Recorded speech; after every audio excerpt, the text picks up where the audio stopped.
Welcome back to another episode of Luther and ഇസ്മൈറ്റ്. സാധാരണ ലൂതറിൻ്റെ കഥയിലൂടെയാണ് പോവുക. ഇന്ന് നമ്മൾ വ്യത്യസ്തമായിട്ട്, അല്ലെങ്കിൽ ചരിത്രത്തിൽ ആദ്യമായി എന്ന് പറഞ്ഞ പോലെ, രണ്ട് യുവ പോഡ്കാസ്റ്റർ, സർവോപരി ഏതോ ടോപ്പ് 3 ഒക്കെ ഇന്ത്യയിലെ ഭയങ്കര പ്രശസ്തരാണ്. ലെറ്റ് മീ ഇൻട്രൊഡ്യൂസ് ആഫ്റ്റർ ഖബർ മലയാളി പോഡ്കാസ്റ്റ്. അപ്പം അവർ തന്നെ അവരെ കുറിച്ച് പറയും, അവരാരാണ്, അല്ലെങ്കിൽ ആരാണ് ഈ രണ്ട് host. Hey guys, with you, Samir Roshan here. ഞാൻ ആഫ്റ്റർ അവേഴ്സ് മലയാളീസ് എന്നുള്ള കോമഡി ലെഷർ പോഡ്കാസ്റ്റിന്റെ കോ-ഹോസ്റ്റ് ആണ്. എൻ്റെ കൂടെ എൻ്റെ another co host, also my best friend from 8th class, Sayan Zakir. Hello guys, ഇന്ന് ലൂത്തറിന്റെ മൈൻഡിലേക്ക് ഞങ്ങൾ രണ്ടാൾക്കാരും വന്നിട്ടുണ്ട്. അതെ, വെൽക്കം. പോഡ്കാസ്റ്റ് ഡിസ്കവർ ചെയ്ത് ഞാൻ പൊതുവെ എൻ്റെ പോഡ്കാസ്റ്റിനൊപ്പം തന്നെ സെർച്ച് ചെയ്തു, ചുമ്മാ പ്രമുഖരായ മുകേഷ് അൻവത്തത് കേട്ടതിന് ഒരു രണ്ടാൾക്കാർ. അപ്പം അങ്ങനെ നോട്ടീസ്ഡ് ആയിട്ടുണ്ടായിരുന്നു. പക്ഷെ അറിയാലോ, ഒരു ലോങ് അത്യാവശ്യം തിരക്കുന്ന സമയത്താണ് ഞാൻ ഇത് തുടങ്ങിയതും എല്ലാം മൊത്തം ഉണ്ടായത്. കാരണം എഞ്ചിനീയറിംഗ് പഠിക്കുന്നു, എൻട്രൻസ് പഠിക്കുന്നു, കോളേജ് കയറുന്നു, അവർ റഷാണ്. ഇപ്പോഴാണ് ഒന്ന് കംഫർട്ടബിൾ ആയെന്ന് വേണമെങ്കിൽ പറയാം. അപ്പം അതിൻ്റെ ഇടയിൽ കണ്ടു. പിന്നെ ഇൻസ്റ്റാഗ്രാമിൽ റീലായിട്ട് നമ്മളെ കാർത്തിക് സൂര്യല്ല, നമ്മളെ കാർത്തിക്കിന് ഇന്റർവ്യൂ ഉണ്ടായിരുന്നല്ലോ നിങ്ങളെ. അപ്പം അതില് രണ്ടുപേര് അങ്ങനെയാണ് നിങ്ങളതിലോട്ട് എത്തിച്ചെന്ന് വൈകി വേണമെങ്കിൽ പറയാം. പിന്നെ സൗദി ബാക്ക്ഗ്രൗണ്ട്, മലപ്പുറം, ഞാനൊരു മലപ്പുറക്കാരനാണ്. അപ്പം കുറച്ചുകൂടി അറിയാൻ പറ്റും. നിങ്ങൾ ഫസ്റ്റ് എപ്പിസോഡിൽ ക്രിസ്മസിന്റെ കാര്യം പറഞ്ഞ പോലെ തന്നെയാണ്. ഞാനിപ്പോ മലപ്പുറത്ത് മാറി ഒരു ആലപ്പുഴ അല്ലെങ്കിൽ എറണാകുളം സൈഡിലോട്ട് എത്തിയപ്പോഴാണ് വാട്ട് ഈസ് ക്രിസ്മസ് അല്ലെങ്കിൽ എന്താ അങ്ങനത്തെ. അപ്പം ഇവിടുന്ന് മാറുമ്പോഴാണ് പലതും അങ്ങനെ ഒരുപാട് റിലേറ്റബിൾ ആവാൻ. അതെ, നമ്മൾ അങ്ങനെ ട്രാവൽ ഒക്കെ ചെയ്ത് കുറെ കൺട്രീസ് അല്ലെങ്കിൽ കുറെ കൾച്ചേഴ്സ് ഇതൊക്കെ കാണുമ്പോഴാണ് നമുക്ക് അവരുടെ ലൈഫ് സ്റ്റൈലിങ് എല്ലാ കൾച്ചേഴ്സും നമുക്ക് ഓരോ കാര്യങ്ങൾ അബ്സോർബ് ചെയ്യാനുണ്ടാകും, കുറെ കാര്യങ്ങൾ പഠിക്കാനുണ്ടാകും. മനുഷ്യന്മാരൊക്കെ ഇത്ര ഡിഫറെന്റ് ആവാനുള്ള കാരണം എന്താന്നൊക്കെ നമുക്ക് മനസ്സിലാവും. അപ്പോൾ അതൊക്കെ നമുക്ക് ട്രാവലിങ്ങിലൂടെ മാത്രം കിട്ടുന്ന ചില കാര്യങ്ങളാണ്. എഞ്ചിനീയർ കഴിഞ്ഞറിയപ്പോഴും പറഞ്ഞ് വീട്ടുകാർ അല്ലെങ്കിൽ പൊതുവെ നാട്ടുകാർ പറഞ്ഞാൽ നമ്മൾ നാട്ടിൽ തന്നെ സ്റ്റിക്കോൺ ചെയ്യാം. അപ്പൊ ഞാൻ തീരുമാനിച്ചു, ഏതായാലും ഇത്ര കാലം ഇവിടെ നിന്നു, കുറച്ച കാലം സൗദി നിന്നു, കുറച്ച കാലം മലപ്പുറത്ത് നിന്നു, പുറത്തോട്ട് പോകുന്നില്ല, കേരളത്തിൽ നിൽക്കുക. കീമാണ് എഴുതിയത്. അപ്പം കേരളത്തിലാണ് നിൽക്കേണ്ട അവസ്ഥ. അപ്പം കുറച്ചുകൂടി എൻ്റെ ഡിഫറൻ്റ് ആയ അത്യാവശ്യം എക്സ്പോഷർ കിട്ടുന്ന പോലത്തെ കൊച്ചിയല്ല, ആലപ്പുഴ, ചേർത്തല സ്റ്റഡി എന്ന രൂപത്തിലോട്ട് മാറി. ബോട്ട് റേസ് കാണാൻ പോയിരുന്നു ആലപ്പുഴ. ബോട്ട് റേസ് ആണോ കഴിഞ്ഞില്ല, ഞങ്ങൾ എക്സാം ടൈം ആയിരുന്നു. അടുത്ത വർഷത്തെ ഒരുപാട് ബക്കറ്റ് ലിസ്റ്റ് ഉണ്ട്. I will ask question to you. നിങ്ങൾ എങ്ങനെ പോഡ്കാസ്റ്റ് തുടങ്ങി? പ്രത്യേകിച്ച് മലയാളത്തിൽ അത്ര നമ്മൾ യൂട്യൂബേഴ്സ് കളിയാക്കാണെങ്കിലും പറയുകയാണെങ്കിലും പോഡ്കാസ്റ്ററിന് കേട്ട് കേൾവിയില്ല. മേ ബി കാർത്തിക് സൂര്യൻ്റെ ഒരു പോഡ്കാസ്റ്ററിലായിരിക്കും പിന്നെയും ഒരു വിസിബിൾ ടു ഓഡിയൻസ്. അപ്പം നിങ്ങളത് എങ്ങനെ നിങ്ങൾക്കൊരു തോട്ടായി തോന്നി ഇങ്ങനെ ചെയ്യാന്നുള്ളത്? സോ സ്റ്റാർട്ടിങ് ഓഫ് ഞാൻ കഥ പറഞ്ഞു തുടങ്ങാം. San will carry on. So, I was this guy, like, I didn't know what podcast was. അപ്പോൾ നമ്മൾ ഇതേപോലെ ഇങ്ങനെ കോവിഡിൻ്റെ ടൈമായിരുന്നു. അപ്പോൾ സയാൻ ഇങ്ങനെ വന്നാണ്ട്, സമീറ നമുക്കൊരു പോഡ്കാസ്റ്റ് തുടങ്ങിയാലോ ചോദിച്ചപ്പോൾ I was like why not, okay set എന്ന് പറഞ്ഞു. ഞാൻ പറഞ്ഞതിൻ്റെ ശേഷമാണ് ഗൂഗിളിൽ പോയിട്ട് എന്താണ് പോഡ്കാസ്റ്റ് എന്നുള്ള രീതിയിൽ തന്നെ നോക്കണേ. അങ്ങനെ I found out like what exactly podcast is എന്നുള്ള രീതിയിൽ. അങ്ങനെ we decided to make a podcast. അപ്പം ഇംഗ്ലീഷിൽ പോഡ്കാസ്റ്റ് തുടങ്ങിയുള്ള പ്രശ്നം എന്താണെന്ന് വെച്ചാൽ അവിടെ ഒരുപാട് വമ്പന്മാരുണ്ടായിരുന്നു. Like the competition was too high. അപ്പോൾ നമ്മൾ വിചാരിച്ച് മലയാളം എന്താ അവസ്ഥ നോക്കാം. അങ്ങനെ നമ്മൾ മലയാളം ജസ്റ്റ് നോക്കിയപ്പോൾ കുറച്ച് പേര്, അധികം വലിയ കുറേ പേരൊന്നുമില്ല, ആകെ കുറച്ച് പേരൊക്കെ ഉള്ളൂ. അപ്പോൾ പിന്നെ നമ്മൾ വിചാരിച്ച് എന്നാൽ പിന്നെ മലയാളത്തിൽ തുടങ്ങാം, എന്നാൽ പിന്നെ നമ്മളെ തന്നെ ലാംഗ്വേജും, പിന്നെ മലയാളത്തിൽ ഇനിയിപ്പം ഈ ഒരു പോഡ്കാസ്റ്റിംഗ് ട്രെൻഡ് ഒരു 2-3 ഇയേഴ്സിൽ ചിലപ്പം ഹൈക്കാവും. അപ്പോഴേക്കും നമുക്കൊരു ഏർലി ബേർഡ് അഡ്വാൻറ്റേജ് കിട്ടി ഫുൾ സെറ്റ് ആവും എന്നുള്ള രീതിയിൽ അങ്ങനെ തുടങ്ങി വെച്ചതാണ്. അതെ, ഇനി ആ കഥ ഞാൻ വേണമെങ്കിൽ കണ്ടിന്യൂ ചെയ്യാം. സെമീർ പറഞ്ഞ പോലെ ഞങ്ങൾ ഇംഗ്ലീഷിൽ വേണോ മലയാളത്തിൽ വേണോ എന്നൊക്കെ ചിന്തിച്ചിരുന്നെങ്കിലും ഞാനും സെമീറും ആണ് പോഡ്കാസ്റ്റ് ചെയ്യുന്നതെങ്കിൽ ഞങ്ങൾ ഇംഗ്ലീഷിൽ ചെയ്യലും നടക്കുന്ന കാര്യമല്ല. ഞങ്ങൾ ഒരിക്കലും തമ്മിൽ ഇംഗ്ലീഷിൽ സംസാരിച്ചിട്ടില്ല. ഞങ്ങൾ ഒരു പ്രാവശ്യം എന്തോ ഒരു ആക്ടിവിറ്റിക്ക് വേണ്ടി തമ്മിൽ ഇംഗ്ലീഷിൽ സംസാരിച്ചപ്പോൾ ഭയങ്കര ക്രിഞ്ചായിരുന്നു മോനെ.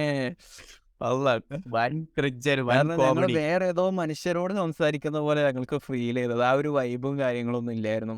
അപ്പോൾ അങ്ങനെ തന്നെയാണ് ഞങ്ങൾ മലയാളം സ്റ്റാർട്ട് ചെയ്തത്. ഞാൻ പോഡ്കാസ്റ്റ് സ്റ്റാർട്ട് ചെയ്യാനുള്ള കാരണം എന്താണെന്ന് വെച്ചാൽ എനിക്ക് കോണ്ടന്റ് ക്രിയേറ്റർ ആകണമെന്ന് നല്ല ആഗ്രഹം ഉണ്ടായിരുന്നു. പക്ഷേ ഞാൻ വ്ളോഗ് ചെയ്യാൻ വേണ്ടിയിട്ട് കോവിഡിൻ്റെ ടൈമിലാണ് ഞാൻ പ്ലാൻ ചെയ്തത്. അപ്പോൾ വ്ളോഗ് ചെയ്യാൻ എല്ലാം ലോക്ക്ഡൗണും കാര്യങ്ങളും ആയതുകൊണ്ട് വ്ളോഗൊന്നും ചെയ്യാൻ പറ്റിയില്ലായിരുന്നു. അപ്പോഴാണ് ഞാൻ പോഡ്കാസ്റ്റ് ചെയ്താലോ എന്ന് വിചാരിക്കുന്നത്. കാരണം എന്താണെന്ന് വെച്ചാൽ വ്യൂസ് എന്ന് പറഞ്ഞിട്ട് ഡേവിഡ് ഡോബ്രിക് എന്ന് പറഞ്ഞിട്ടുള്ള ഒരു യൂട്യൂബർ ഉണ്ട്. ഭയങ്കര പോപ്പുലർ അമേരിക്കൻ യൂട്യൂബറാണ്. അപ്പോൾ അവൻ്റെ പോഡ്കാസ്റ്റ് കേൾക്കുമ്പോൾ അവൻ്റെ വീട്ടിൽ നടക്കുന്ന കാര്യങ്ങളും അവൻ്റെ ഫ്രണ്ട്സിൻ്റെ സ്റ്റോറീസും അങ്ങനത്തെ സ്റ്റോറീസും കാര്യങ്ങളും ഇതൊക്കെയാണ് പറയുന്നത്. അപ്പോൾ ഞാൻ വിചാരിച്ചു, അത് ഞാൻ കാനഡയിലേക്ക് വന്ന ഉടനെയാണ് ഞാൻ ഇത് കേൾക്കാൻ തുടങ്ങിയത്. അപ്പോൾ ഞാൻ വിചാരിച്ചു എനിക്കും കുറേ സ്റ്റോറീസ് പറയാനുണ്ട്. ഞാൻ മലയാളിയാണ്, പക്ഷെ ഞാൻ ജനിച്ചു വളർന്നത് സൗദിയിലാണ്. പിന്നെ ഞാൻ ഇപ്പോൾ കാനഡയ്ക്ക് വന്നപ്പോൾ എനിക്കൊരു കൾച്ചർ ഷോക്ക് മൊമെൻ്റ് ഉണ്ടായി. ഭയങ്കര ഡിഫറെൻ്റാണ് ഇവിടുത്തെ കൾച്ചർ, സൗദിനേക്കാളും പോളർ ഓപ്പോസിറ്റാണ്. അങ്ങനത്തെ സംഭവം ഇതൊക്കെ ഉണ്ടായിരുന്നു. അപ്പോൾ എനിക്ക് തോന്നി എനിക്ക് എൻ്റേതായ കുറേ സ്റ്റോറീസും കാര്യങ്ങളും ഇതൊക്കെ ഷെയർ ചെയ്യാനുണ്ട് എന്നുള്ള രീതിയിലാണ് നമ്മളൊരു കോമഡി പോഡ്കാസ്റ്റ് അല്ലെങ്കിൽ ഒരു ലെജർ പോഡ്കാസ്റ്റ് എന്നുള്ള രീതിയിൽ നമ്മൾ ആഫ്റ്റർ ആഴ്സ് മലയാളീസ് എന്ന് പറഞ്ഞിട്ടുള്ള പോഡ്കാസ്റ്റ് സ്റ്റാർട്ട് ചെയ്യുന്നത് സമീറിൻ്റെ കൂടെ. ഞാൻ വേണമെങ്കിൽ ഒരു ഫണ്ണി ഇൻസിഡന്റ് ആഡ് ചെയ്യാം കേട്ടോ. സോ നമുക്ക് ഈ പോഡ്കാസ്റ്റിൽ എന്താ പേരിടേണ്ടതെന്ന് അറിയില്ല. അപ്പോൾ നമ്മൾ ആദ്യം വിചാരിച്ചു ടീ ടോക്സ് വിത്ത് മലയാളീസ്. അപ്പോൾ പിന്നെ നമ്മൾ വിചാരിച്ചത് ഭയങ്കര ക്രിഞ്ചായി, ടീ ടോക്സ് ഭയങ്കര വെരി യൂസ്ഡ്. അപ്പോൾ നമ്മൾ വിചാരിച്ചത് നമ്മൾ ഫുള്ള് ലേറ്റ് നൈറ്റാണ് സംസാരിക്കാറ്, ടൈം സോൺ ഡിഫറൻസ് കാരണം. അപ്പോൾ നമ്മൾ കരുതി late night conversation with Malayalees എന്നാക്കാം. പക്ഷെ പിന്നെ ഞങ്ങൾ ഇങ്ങനെ ആലോചിച്ചപ്പോൾ വിചാരിച്ച് ഈ late night conversation with Malayalees എന്ന് പറയുമ്പോൾ ആൾക്കാർക്ക് ചിലപ്പോൾ ഒരു 18+ വൈബോ അല്ലെങ്കിൽ ഒരു കുൽസിതം കോൺവെർസേഷൻ വൈബ്സ് കിട്ടുമെന്നൊക്കെ വിചാരിച്ച് അങ്ങനെയാണ് സയാനെ ഇംഗ്ലീഷിൽ ആഫ്റ്റർ അവേഴ്സ് എന്ന് വെച്ചാൽ 12 AM കഴിഞ്ഞിട്ടുള്ള ആ ഒരു കടകളൊക്കെ അടച്ച് ഉള്ള ഒരു ലേറ്റ് നൈറ്റ് ടൈമിനാണ് ആഫ്റ്റർ അവേഴ്സ് എന്ന് പറയാറുള്ളത്. അങ്ങനെ we made our podcast name after hours Malayalis. അത് പറയുമ്പോൾ തന്നെ വൺ തിങ്, നിങ്ങൾ രണ്ട് ടൈം സോണാണെന്ന് പറഞ്ഞു. പലർക്കും നിങ്ങൾ ആരാണെന്ന് അറിയായിരിക്കും, പക്ഷേ നിങ്ങളുടെ പാസ്റ്റ്, അതായത് നിങ്ങൾ തമ്മിൽ കണക്റ്റഡ് ആയത്, അല്ലെങ്കിൽ മേ ബി നിങ്ങളുടെ സ്കൂൾ കാലഘട്ടം ആയിരിക്കാം. അപ്പം അതൊന്ന് വ്യക്തമാക്കാൻ പറ്റും ഗൾഫ് കാലഘട്ടം? Good question. ഓക്കെ, സോ ഒരു ഫൺ ഫാക്ട് എന്താന്ന് വെച്ചാൽ ഞാനും സയാനും ഇതുവരെ ഒരു ക്ലാസ്സിൽ പഠിച്ചിട്ടില്ല. We were batchmates but we were never classmates. ഞാൻ വിചാരിച്ചത് എനിക്ക് കൂടുതൽ പറയാണ്ട്. അല്ല, ഞാൻ സമീറിനെ 5ാം ക്ലാസ് മുതലാണ് ഞാൻ സമീറിനെ ശ്രദ്ധിക്കാൻ തുടങ്ങിയത് സ്കൂളിൽ പോകുന്ന സമയത്ത്. അങ്ങനെ 5ാം ക്ലാസ്സിൽ ഇവന് വേറെ ഫ്രണ്ട് ഗ്രൂപ്പും വേറെ ഫ്രണ്ട്സും ഒക്കെ ഉണ്ടായിരുന്നത്. അപ്പൊ ഞാൻ 5ാം class time I was this cringe wannabe guy. കാരണം ദയാന് വരക്കെ സ്കൂളിലെ ക്യാബിനറ്റ് മെമ്പേഴ്സ് ഒക്കെ ആയിരുന്നു. ദയാന് 5th ഗ്രീൻ ഹൗസ് ക്യാപ്റ്റൻ ഒക്കെ ആയിരുന്നു. I was this basic Guy without anything, but I always looked for them. എനിക്ക് ഓനെ പോലെ ആവണം. And I tried to do many things which was very cringe. One awkward cringe. Like, if I had a chance, I would have beat the shit out of the younger me. ആ 5th 4th ഉള്ള ഞാനൊരു ഉദാഹരണം പറഞ്ഞുതരാം. ഞങ്ങള് സ്കൂളിൽ പഠിച്ച ടൈമില് സമീറിനെ ഒരു ചെറിയ ജോൺ സീനയുടെ ഒരു ടീഷർട്ട് ഉണ്ടായിരുന്നു. നമ്മള് WWE ഫാൻസ് ആയിരുന്നല്ലോ. എന്നിട്ട് ഈ ഷർട്ട് സമീറിന് വളരെ ചെറുതാ, പക്ഷെ സമീർ അത് എങ്ങനെയൊക്കെ അതിന്റെ ഉള്ളിൽ കുത്തി കൊള്ളിച്ച് സമീർ അത് വരുമായിരുന്നു. നമ്മള് ജയസൂര്യന്റെ പയ്യൻസ് പറഞ്ഞിട്ടൊരു മൂവി ഉണ്ടായിരുന്നു. ആ ടൈമിലായിരുന്നു അത് റിലീസായത്. അപ്പം ആ മൂവിയിൽ ജയസൂര്യ ഫുൾ ഇങ്ങനെ വീക്കട്ടായിരുന്നു. അപ്പൊ ഞാൻ സ്കൂളിലൊരു സെൻസേഷൻ ആവാന്ന് വിചാരിച്ച് I never think of anything else. ഞാൻ പോയി ആ ഹെയർ സ്റ്റൈലൊക്കെ ട്രൈ ചെയ്ത് ഭയങ്കര ഓക്വേർഡ് ഫീൽ ചെയ്യുന്നു. കാരണം നമ്മൾ ഇന്ത്യൻ ബാർബേഴ്സ് അല്ല അത് വെട്ടിയത്. അതാകെ ജയസൂര്യന്റെ പോലെ എക്സ്പെക്ടേഷൻ റിയാലിറ്റി മീം പറഞ്ഞ പോലെ. അതെ, സത്യം. അപ്പോൾ ഞാനും സമീറും വൈബ് വൈസ് ഞങ്ങൾ തീരെ സെയിം അല്ലായിരുന്നു. ഞങ്ങൾ ഫ്രണ്ട്സ് അല്ലായിരുന്നു. ഞങ്ങൾക്ക് അങ്ങോട്ടും ഇങ്ങോട്ടും അറിയായിരുന്നു, പക്ഷെ ഞങ്ങൾ തീരെ ഫ്രണ്ട്സ് അല്ലായിരുന്നു ഞങ്ങൾ. അങ്ങനെ ഞങ്ങൾ 8ാം ക്ലാസ് പഠിക്കുന്ന സമയത്ത്, എടാ നീ സത്യം പറയടാ, നിനക്ക് ആദ്യം നിന്നെ ഇഷ്ടമില്ലായിരുന്നല്ലോ. എനിക്ക് സത്യത്തിൽ ഇഷ്ടമില്ലായിരുന്നു. എനിക്കിവരെ കണ്ടിട്ട് അപ്പോ കാരണം ഇവന്റെ വൈബ് എന്റെ വൈബ് ടോട്ടലി ഡിഫറെന്റ് ആയിരുന്നു. പിന്നെ 8ാം ക്ലാസ്സിന് ഇവനൊരു ട്രാൻസ്ഫോർമേഷൻ ഉണ്ടായി. എന്താ പറ്റിയെന്നറിയില്ല. അതായത് സെമീർ കണ്ണാടി നോക്കിയിട്ട് എൻ്റെ ഐഡിയൽ പേഴ്സണാലിറ്റി എന്താണ് എന്ന് ചോദിച്ചിട്ട് ആ പേഴ്സണാലിറ്റി സ്വയം അങ്ങ് അഡോപ്റ്റ് ചെയ്ത പോലെ ഇവന് ഫുള്ളി മാറി. ഇവൻ ഭയങ്കര ഇവ ആൾക്കാരോടൊക്കെ സംസാരിക്കുമ്പോൾ ഭയങ്കര റെസ്പെക്റ്റ്, ഭയങ്കര കൈൻഡും പൊളൈറ്റും. കനേഡിയനൊക്കെ ആയ പോലെ ഭയങ്കര പൊളൈറ്റും കൈൻഡ്നെസ് ഒക്കെ ആയിട്ട് ഞാൻ എല്ലാ എൻ്റെ ചിന്ത തന്നെ ഫുള്ള് മാറി. ആ ടൈമിലാണ് ഞങ്ങൾക്ക് ആ സ്റ്റോറി സെമീർ പറഞ്ഞ ഡിബേറ്റിന്റെ അതെ, ആ ടൈമിലാണ് ലൈക്ക് ഡിബേറ്റ് കോമ്പറ്റീഷൻ വന്നു. ഇംഗ്ലീഷ് ഞങ്ങള് 8th ക്ലാസ് പഠിക്കുമ്പോൾ ഇംഗ്ലീഷ് ഡിബേറ്റ് കോമ്പറ്റീഷൻ. അപ്പൊ ഇംഗ്ലീഷ് ഡിബേറ്റ് കോമ്പറ്റീഷന്റെ topic is online education is better than traditional education. ഇങ്ങനെയാണ് അതിന്റെ ടോപ്പിക് വരുന്നത്. അപ്പൊ ടീച്ചർ ക്ലാസ്സിൽ വന്ന് ഈ ടോപ്പിക് പറഞ്ഞപ്പോൾ ഞാനിങ്ങനെ മലയാളത്തിൽ ഇതിന്റെ ഓരോ പോയിന്റ്സ് ഒക്കെ ഇങ്ങനെ പറഞ്ഞുകൊണ്ടിരിക്കുക മനസ്സിൽ. അപ്പൊ എനിക്ക് തോന്നി എനിക്കിപ്പോ ഈ മലയാളത്തിൽ ഇത് പറയാൻ പറ്റുന്നുണ്ട്, ഇതൊന്ന് ഇംഗ്ലീഷിലാക്കിയാൽ പോരെ, may be I should give it A try എന്ന് പറഞ്ഞിട്ട് ഞാൻ ഫസ്റ്റ് ആയിട്ട് ഡിബേറ്റിൽ ജോയിൻ ചെയ്ത്. സയാനൊക്കെ ഓൾറെഡി കറ തീർന്ന ഡിബേറ്റ് പ്ലെയറാ. അങ്ങനെ ജോയിൻ ചെയ്ത് ഞാൻ എൻ്റെ ഒരു ബ്രോക്കൺ ഇംഗ്ലീഷ് ഒക്കെ വെച്ചിട്ട് ഒരു സ്ക്രിപ്റ്റ് ഉണ്ടാക്കി, ഡിബേറ്റിനുള്ള സ്ക്രിപ്റ്റ് ഒക്കെ ഉണ്ടാക്കി. ഞാനും സയാനും ടീംമേറ്റ് ആയിരുന്നു. അങ്ങനെ സയാൻ എൻ്റെ സ്ക്രിപ്റ്റ് നോക്കിയപ്പോ ഫുള്ള് ഗ്രാമർ മിസ്റ്റേക്സ്, അവിടെ ഇവിടെയൊക്കെ ഫുൾ. കണ്ടന്റ് അടിപൊളിയാണ് പറഞ്ഞു സയാനും, പക്ഷെ ഗ്രാമർ മിസ്റ്റേക്ക് ഫുള്ള്. അങ്ങനെ ഇവൻ എനിക്ക് അതായത് ഞാൻ ഇപ്പൊ സെമീർ പറഞ്ഞ പോലെ ഞാൻ ഒരു കളകറഞ്ഞ ഡിബേറ്ററാന്ന് പറയുന്ന പോലെ നമ്മുടെ ചെറുപ്പം മുതൽ ഒരേ സ്കൂളിലായതുകൊണ്ട് എല്ലാ സ്കൂളിലും ഉണ്ടാകും. ഇപ്പം സ്പോർട്സ് ആണെങ്കിൽ സ്പോർട്സിന് സ്ഥിരമായിട്ട് പാർട്ടിസിപ്പേറ്റ് ചെയ്യുന്ന കുറച്ച് കുട്ടികൾ, സ്പീച്ച് കോമ്പറ്റീഷൻസും കവിതാ റെസിറ്റേഷൻ അതിനായിട്ട് കുറച്ച് കുട്ടികളുണ്ടാവും. അതുപോലെ ഞാൻ ഈ കാറ്റഗറിയിൽ സ്പീച്ച് ആൻഡ് ഡിബേറ്റ് കോമ്പറ്റീഷനിൽ സ്ഥിരമായിട്ട് ഉണ്ടാവുന്ന ആളായിരുന്നു. അപ്പൊ എല്ലാ വർഷവും സെലക്ഷൻസ് വരുമ്പോൾ കുറെ പുതിയ പേര് ട്രൈ ചെയ്യും അവർക്ക് ശ്രമിക്കാൻ വേണ്ടിയിട്ട്. അവര് വരും, അവര് പുറത്തായി പോകും. പിന്നെ ഈ സ്ഥിരമായിട്ടുള്ളവര് അതേപോലെ ഇങ്ങനെ മുന്നോട്ട് പോകും. അതേപോലെ 8ാം ക്ലാസ്സിൽ സെമീർ വന്നു. അപ്പൊ ഞാൻ സെമീറെ കണ്ടപ്പോ ഞാൻ അഹങ്കാരം കൊണ്ട് പറയല്ല, ഞാൻ എക്സ്പീരിയൻസ്, ഞാൻ 8ാം ക്ലാസ് വരെയുള്ള ഈ കോമ്പറ്റീഷൻസ് പങ്കെടുത്ത എക്സ്പീരിയൻസ് എന്ന് പറയണേ. കുറെ പേര് വന്ന് പോകുന്ന പോലെ സെമീർ ആദ്യമായിട്ട് ട്രൈ ചെയ്യണം. അപ്പൊ സെമീർ ട്രൈ ചെയ്യും, സെമീർ ഡിസ്ക്വാളിഫൈഡ് ആകുമെന്നാണ് ഞാൻ വിചാരിച്ചത്. പക്ഷേ ചാമ്പ്യനാണല്ലോ. അപ്പൊ സെമീർ പക്ഷെ എന്താ പറ്റിയെന്ന് വെച്ചാൽ സെമീർ ഫസ്റ്റ് റൗണ്ട് കഴിഞ്ഞു, സെക്കൻഡ് റൗണ്ട് കഴിഞ്ഞു, ഫൈനൽ റൗണ്ട് കഴിഞ്ഞ് അവൻ ടീമിലേക്ക് വന്നു. അതും ആദ്യമായിട്ടാണ് ഇവന് ഇങ്ങനത്തെ കോമ്പറ്റീഷനിൽ പങ്കെടുക്കുന്നത്. അപ്പൊ എനിക്ക് സത്യമാണ് ഇവനോട് ഭയങ്കര ഒരു റെസ്പെക്ട് തോന്നി. അതായത് ഈ വെറ്ററൻസ് ഒക്കെ ഇവര് തള്ളി മാറ്റി ഇവന്റേതായ ഒരു സ്ഥാനം ഉണ്ടാക്കിയല്ലോ എന്നൊക്കെ ഉള്ളത്. അങ്ങനെ ഞാനും സെമീർ ഒരേ ടീമിലായി. അങ്ങനെയാണ് ഞാൻ ഇവനോട് ആദ്യമായിട്ട് നമ്മളൊരു കോൺവെർസേഷൻ, ഒരു ഫ്രണ്ട്ഷിപ്പും ഒക്കെ ഉണ്ടാക്കിയെടുക്കുന്നത്. അങ്ങനെ ലൈക്ക് ആ ഒരു ഡിബേറ്റിന്റെ ടൈമിൽ ഒരു 2 months ഒക്കെ ഉണ്ടായിരുന്നു അതിന്റെ പ്രാക്ടീസും കാര്യമൊക്കെ. അപ്പൊ ഇവ എനിക്ക് ഓരോന്ന് ഹെൽപ്പ് ചെയ്യും, ഇവിടെ ഇങ്ങനെ പറഞ്ഞാൽ അടിപൊളിയാവും. ലൈക്ക് സ്ക്രിപ്റ്റ് എൻ്റെ കണ്ടന്റ്, പക്ഷെ ഇവന് അതൊന്ന് അടിപൊളി ഇംഗ്ലീഷിലാക്കി തന്ന് ഗ്രാമർ മിസ്റ്റേക്ക് ഒക്കെ ഒഴിവാക്കി തന്ന്. അങ്ങനെ ആ ഡിബേറ്റ് കോമ്പറ്റീഷനിലൂടെയാണ് നമ്മൾ ഭയങ്കര ക്ലോസ് ആയി. അതൊരു 8th ക്ലാസ് ലാസ്റ്റൊക്കെ ആയിരുന്നു. പിന്നെ 9th ലും 10th ലൊക്കെ ഡിബേറ്റ് വന്ന്, പിന്നെ മോർ ദാൻ ഡിബേറ്റ് നമ്മള് പിന്നെ മോർ ദാൻ ഡിബേറ്റ് നമ്മളിങ്ങനെ അപ്പോഴും ഇപ്പോഴൊക്കെ ആയിട്ട് ഹാങ് ഔട്ട് ചെയ്യാനൊക്കെ തുടങ്ങി. അങ്ങനെ നമ്മൾ ആ ബോണ്ട് ഭയങ്കരമായിട്ട് സ്ട്രോങ് ആയി.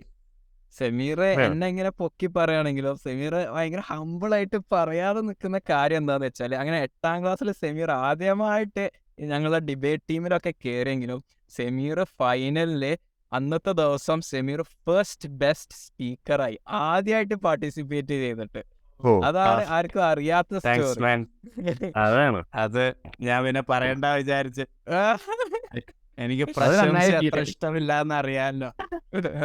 അതൊരു അന്യായത്തിലായിരിക്കും ചില ആൾക്കാർ വായുന്ന സ്ഥലത്ത്. അല്ല, it was the best feeling. കാരണം ആ ഒരു ടൈമില് നമ്മളെല്ലാവരും ഇമ്മച്ചുവരല്ലേ.